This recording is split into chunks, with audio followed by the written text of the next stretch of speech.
Chicago police investigating after the bodies of a woman, a young boy, and a baby girl were pulled from Lake Michigan within a few hours of each other. 3 bodies, a young mother, her baby girl, and her 6-year-old son, all discovered floating in Lake, Michigan.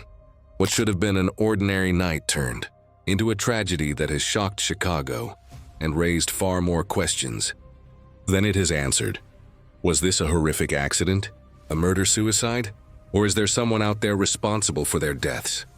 Tonight, we break down the timeline, the evidence, and the theories, and try to piece together what happened in the final hours of this family's life. Picture this. It's just after sunrise on Chicago's Lakefront. The water is calm, almost glass-like.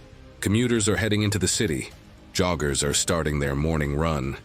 And then, a passerby notices something floating in the water. At first, they think it's debris, but as they get closer, they realize it's a body. By the time first responders arrive, 3 victims are pulled from the water. It is a scene so chilling that even seasoned officers are shaken. Chicago police quickly confirm the worst. The victims are a young mother and her 2 children. The same family reported missing just hours earlier after a domestic disturbance call. The victims, who they were, the mother, whose name we'll share only because it's been released publicly, was 31 years old. Friends describe her as soft-spoken but strong-willed, a woman who had been through a lot, but was determined to raise her children in a safer, better environment. She worked part-time and was taking night classes. She loved cooking for her kids, taking them to the park, and had recently posted about her son's first day of school. Her 6-year-old boy was described by his teacher as the kind of kid who wanted to know how everything worked. He loved dinosaurs, fire trucks, and Chicago sports teams. The baby girl was less than a year old, too young to have started walking, and neighbors recall seeing her in a stroller just the day before.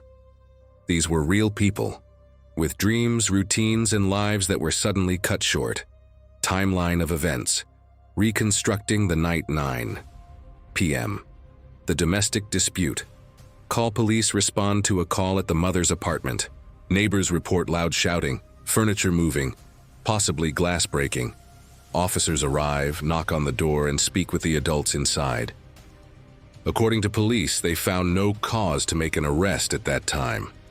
The mother was reportedly holding her baby during the conversation. p.m. Silence falls. Neighbors report that the apartment lights were turned off. The shouting stopped. Some said they heard a car starting and leaving the driveway shortly after.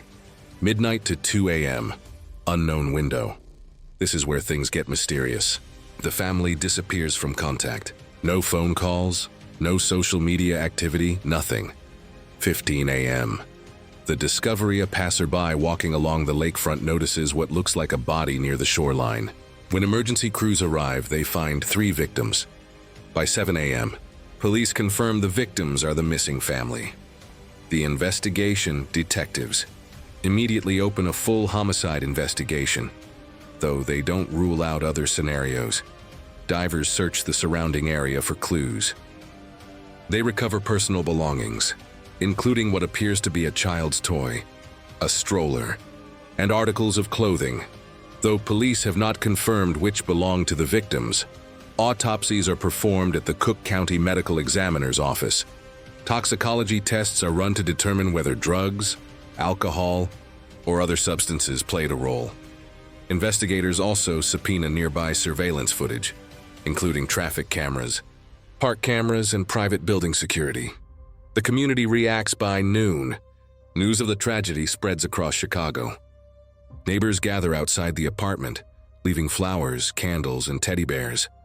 Local community groups hold a vigil at the lakefront, demanding answers. Activists call for more resources for domestic violence victims and for accountability when police respond to domestic calls. One neighbor, visibly shaken, tells reporters she was trying to get out of a bad situation. She didn't deserve this. Those kids didn't deserve this. Chicago's domestic violence crisis. This case is not happening in a vacuum. Chicago has seen a surge in domestic violence-related incidents over the past few years. According to data from the Chicago Police Department, domestic-related homicides rose by double digits last year. Shelters are overwhelmed. Hotlines receive thousands of calls per month, and many cases go unreported until it's too late. Experts say that moments like this, when a victim reaches out for help, are the most dangerous period. It's when escalation and retaliation are most likely to occur. Possible scenarios. At this point, investigators have several working theories. 1. Accident or suicide. Some believe the mother, under extreme emotional distress, may have driven to the lake intentionally. 2. Murder-suicide. Police are exploring whether this could have been a case where the mother harmed the children before taking her own life, though friends insist this would have been out of character. Homicide by third party.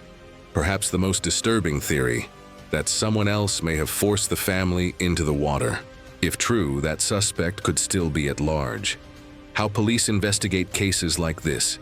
Homicide detectives will reconstruct the family's final hours, using phone records, surveillance footage, and witness statements. They will look for evidence of struggle in the apartment, signs of forced entry, or defensive wounds on the victims' bodies.